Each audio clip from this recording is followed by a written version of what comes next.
വിശുദ്ധ യോഹന്നാന്റെ സുവിശേഷം 4-ാം അധ്യായം 27 മുതൽ 38 വരെയുള്ള തിരുവചനങ്ങൾ. യേശുവും സമരിയാക്കാരിയും. അവൻ്റെ ശിഷ്യന്മാർ തിരിച്ചെത്തി. അവനൊരു സ്ത്രീയോട് സംസാരിക്കുന്നത് കണ്ട് അവർ അത്ഭുതപ്പെട്ടു. എന്നാൽ എന്ത് ചോദിക്കണമെന്നോ എന്തുകൊണ്ട് അവളോട് സംസാരിക്കുന്നുവെന്നോ ആരും അവനോട് ചോദിച്ചില്ല. ആ സ്ത്രീയാകട്ടെ കുടം അവിടെ വെച്ചിട്ട് പട്ടണത്തിലേക്ക് പോയി ആളുകളോട് പറഞ്ഞു, ഞാൻ ചെയ്ത കാര്യങ്ങളെല്ലാം എന്നോട് പറഞ്ഞ ഒരു മനുഷ്യനെ നിങ്ങൾ വന്ന് കാണുവിൻ. ഇവൻ തന്നെ ആയിരിക്കുമോ ക്രിസ്തു? അവർ പട്ടണത്തിൽ നിന്ന് പുറപ്പെട്ട് അവന്റെ അടുത്ത് വന്നു.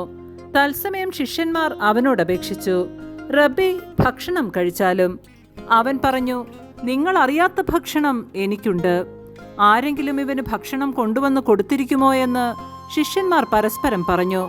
യേശു പറഞ്ഞു, എന്നെ അയച്ചവന്റെ ഇഷ്ടം പ്രവർത്തിക്കുകയും അവന്റെ ജോലി പൂർത്തിയാക്കുകയുമാണ് എൻ്റെ ഭക്ഷണം.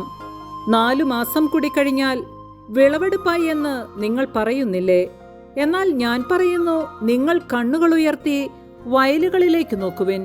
അവ ഇപ്പോൾ തന്നെ വിളഞ്ഞ് കൊയ്ത്തിന് പാകമായിരിക്കുന്നു. കൊയ്യുന്നവന് കൂലി കിട്ടുകയും അവൻ നിത്യജീവിതത്തിലേക്ക് ഫലം ശേഖരിക്കുകയും ചെയ്യുന്നു. അങ്ങനെ വിതയ്ക്കുന്നവനും കൊയ്യുന്നവനും ഒപ്പം സന്തോഷിക്കുന്നു. വിതയ്ക്കുന്നവൻ ഒരുവൻ, കൊയ്യുന്നത് മറ്റൊരുവൻ എന്ന ചൊല്ല് ഇവിടെ സാർത്ഥകമായിരിക്കുന്നു. നിങ്ങൾ അധ്വാനിച്ചിട്ടില്ലാത്ത വിളവ് ശേഖരിക്കാൻ ഞാൻ നിങ്ങളെ അയച്ചു.